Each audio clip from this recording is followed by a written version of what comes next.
사도행전 1장에 보면 예수님이 부활로 40일 동안 세상에 계셨다 기록을 하고 있습니다. 늘 제자들과 함께 거하신 것은 아닌데 40일 동안 여러 제자들을 만나시고 그들에게 나타나시고 그들과 함께 하시고 음식을 잡수시고 대화를 하셨어요. 우선 부활 신앙을 확증시켜 주었어요. 와, 정말 예수님이 다시 살아나셨구나. 기독교 신앙의 출발점은 부활이거든요. 예수님 부활하셨다. 그리고 부활하신 예수님의 가르침이에요. 갈릴리로 가라. 거기서 내가 너희를 만날 것이다. 밤새 고기 잡이해서 고기 못 잡은 제자들에게 오른편에 그물을 던져라. 그래서 큰 고기를 잡게 하시고, 또 사도행전에 보게 되면 예루살렘을 떠나지 말고 아버지께서 약속하신 것을 기다리라. 몇 날이 못 돼서 성령을 새로 받겠다. 성령이 임하는 권능을 받아서 예루살렘과 온 유대와 사마리아와 땅끝까지 이르러 내 증인이 되리라. 그렇게 말씀하셨어요. 11명의 제자가 부활의 주님을 체험을 했습니다. 500여 성도들이 체험을 했습니다. 그런데 오늘 성경 말씀 가운데는 12제자 그룹에 들어가지 않았지만 아마 70명의 제자 그룹에 들어간 글로바라고 하는 제자와 다른 제자가 부활하신 예수님을 만난 사건이에요. 그 첫 번째 사건은 그들은 슬픈 빛을 띠고 가면서 말을 하는데 눈이 가리워져서 예수님을 알아보지 못했다고 그래요. 자, 오늘 24년 16절을 같이 읽어보겠습니다. 누가복음 24년 16절 시작. 그들의 눈이 가리워져서 그인 줄 알아보지 못하거늘. 부활하신 예수님이 오셨어요. 같이 동행하시는데 예수님을 알아보지를 못해요. 물론 변형하신 예수님의 몸이기도 하지만 그의 슬픈 빛을 띠고 낙심하고 마음에 괴롭고 의심하고 불신한 등등으로 마음의 눈이 가리워져 있어요. 눈이 가리워지는 건 마귀 역사거든요. 우리가 너무 근심하고 걱정하고 또 미운 감정이나 시기심이나 또 여러 가지 불신앙의 감정에 휩싸이게 되면 눈이 어두워져서 잘 못 보게 돼요. 한국의 어떤 젊은 여자가 자기하고 결혼한 남자를 죽이려고 여러 번 시도했다는데 이게 눈이 가리워져서 그렇게 되었거든요. 동원의 눈이 어두워져가지고 마귀는 눈을 어두워지게 해요. 영안도 어두워지게 하고 육안도 어두워지게 하고 마음이 어두워지게 해서 보지를 못해요. 근데 부활하신 예수님은 잘 못 보는 육안도 보게 해주시고 마음은 또 밝아지게 하시고 영안이 밝아지게 해요. 우리가 살아가는 이 세대는 시력이 굉장히 중요해요. 저는 안과 의사를 크게 생각하지 않았어요. 제가 아는 장로님이 군에서 군이 가는데 안과 의사예요. 보통 의사는 내과, 외과 이렇게 생각하는데 안과 의사는 눈만 보잖아요. 근데 알고 보니까 의과대학을 다닐 때 가장 성적이 우수한 사람들이 안과 닥터가 된대. 그래서 눈이 너무 중요하기 때문에 실력이 좋은 의사들이 안과가 간대요. 근데 안과가 정말 중요하잖아요. 그래서 눈이 어두워지면 큰일이거든요. 어느 분이 얘기 들어보니까 자기가 어느 여행을 하다가 보니까 고산지는데 양들이 여기저기 많이 죽어 있더래요. 눈이 뽑히고 그리고 몸이 독수리에게 뜯어먹힌 그런 양들이 많이 있더래요. 어째서 그런가 물어보니 안다는 분이 고산 산지대에 고원지대에 양떼들이 많이 있는 수천 마리가 있는데 해지는 시간이 되면 목자의 시야에서 양들이 멀어지는 그 순간인데 그리고 양들 가운데 사이드로 떨어져 나간 양들은 독수리가 위에 수십 마리 이렇게 돌다가 그 떨어진 약한 양 위에 앉아서 덩어리를 막 때린대. 그러면 양이 쳐다본대요. 그러면 눈 하나 뽑아간대. 또다시 와가지고 두드리면 다른 눈 갖고 쳐서 양쪽 눈을 다 뽑아보는데. 그러면 두들 잃어버린 양들이 막 달리다가 결국 쓰러져 죽으면 독수리떼가 그 양을 먹는데. 정말 끔찍한 이야기예요. 우리가 영안이 어두워지면 독수리에게 쪼임을 당할 수가 있어요.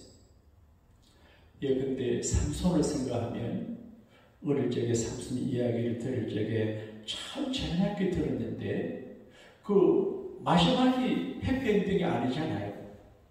어떻게 하나님의 사람인데 삼손인데 나시린인데 어떻게 기생을 사랑하고 이방 여자를 사랑하고 그 여자에게 몸의 힘의 비밀을 말해주고 두 눈이 뽑히고 죽게 될까? 이해가 잘 안 돼요. 하나님의 나신김으로 태어난 사람인데 그 긴 머리카락이 힘의 원천인데 왜 그렇게 했을까? 영안이 어두워져가지고 눈이 어두워지니까 결국 두 눈이 뽑히게 되거든요.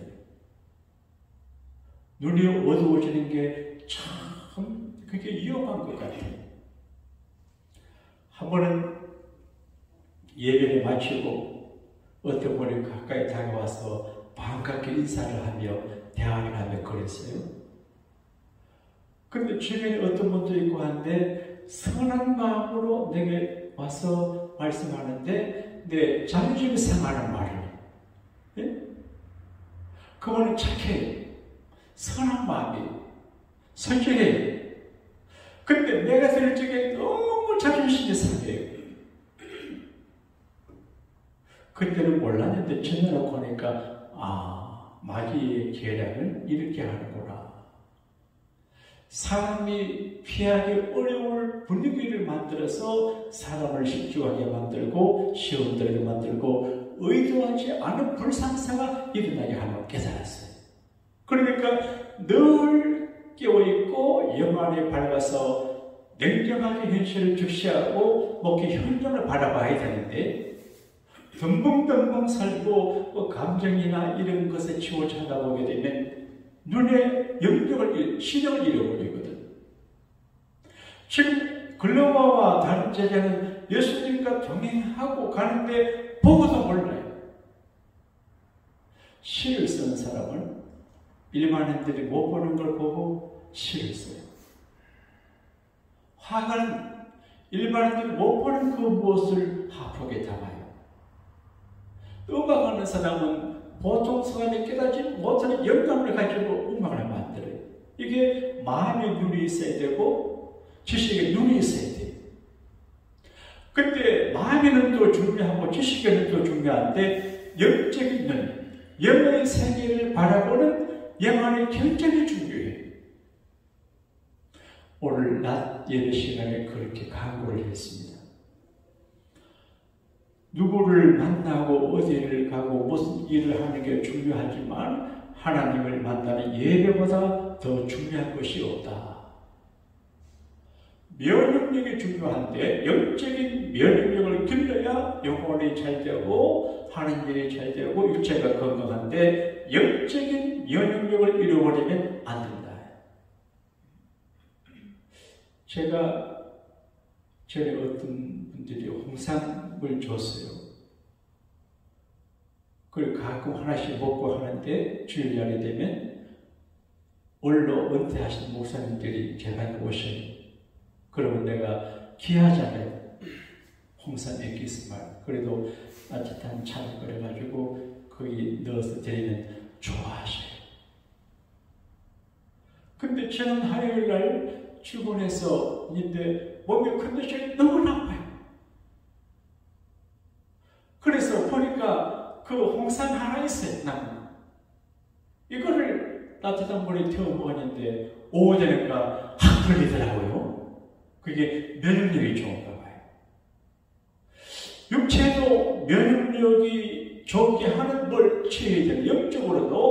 영적으로 면역력이 좋아야 되는데 그게 뭐냐? 주님을 만나고 예배하고 기도하는 거거든요. 그러니까 교회 오는 게 부담스러운 것이 아니라 적어도 일주일에 주일 예배 말고 주중에 한두 번 와서 예배하고 기도해야 되거든요. 그걸 안 하면 오미크론 그런 것을 안 하면 영적 면역력이 점점 떨어지게 되거든요. 그러면 눈을 잃어버리고 시력을 잃어버리게 돼요. 그런데 영안이 어두워지면 큰 문제예요. 성경에 보게 되면 사람의 눈이 육신의 눈 이야기하죠. 소경거지 받으며 예수님께 눈을 뜨게 해줬습니다. 마음의 눈이 있습니다. 영안이 있습니다. 베드로, 야고보, 요한이 평화선에서 영안이 밝아지니까 영의 세계를 바라보는데 모세를 보고 엘리야를 보고 변화하신 예수님을 봐요. 영안이 밝았을 거예요. 열왕기하 1장에 보게 되면 엘리야가 도단산에서 기도를 해요. 근데 그 종이 보니까 저 아래에 아람 군대들이 치를 치고 있어요. 그래서 저 거울 보고 엘리사 선생님, 적군들이 산단에 치를 치고 있습니다. 그 엘리사가 기도합니다. 하나님, 저 사람의 눈을 열어주세요.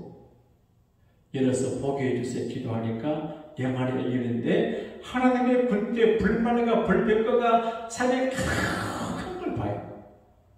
이걸 엘리사는 보기 때문에 겁을 안 내고 종도 보니까 알게 되거든요. 우리가 목사를 부름하고 교회 지도자가 될 때 현상만 보면 되지 않고 영적인 안목과 통찰력과 영적 시력을 가지고 봐야 되거든요. 영안이 어두워지면 못 봐요. 글로바라고 하는 제자는 예수님과 3년 가까이 지난 사람인데 계시는 못 봐요.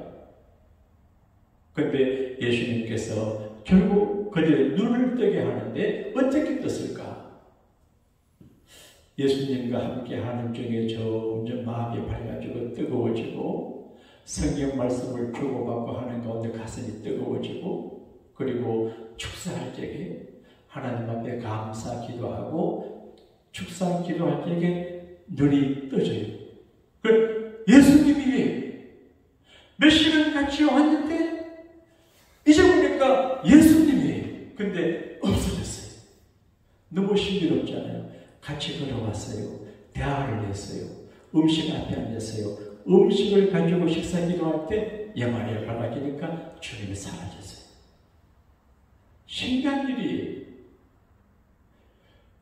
요한계시록 3장에 보게 되면 안약을 사서 눈에 발라라 그렇게 돼요. 우리가 라오디게아 교회처럼 영적인 눈이 어두워요.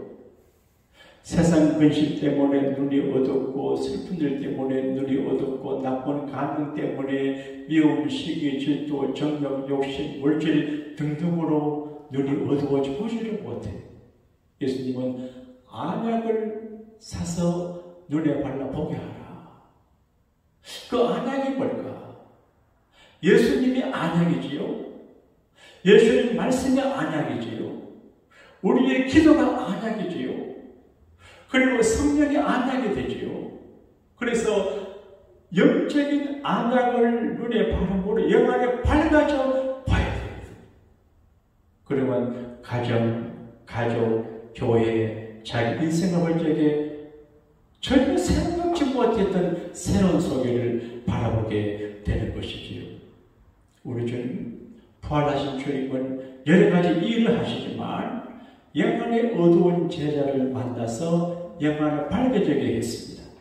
바라기는 부활하신 주님께서 오늘 저녁에 우리에게 가정에서 말씀을 받으신 여러분에게 가셔서 영광을 많이 가지게 해주시기를 축복합니다. 그렇게 되실 줄로 믿습니다.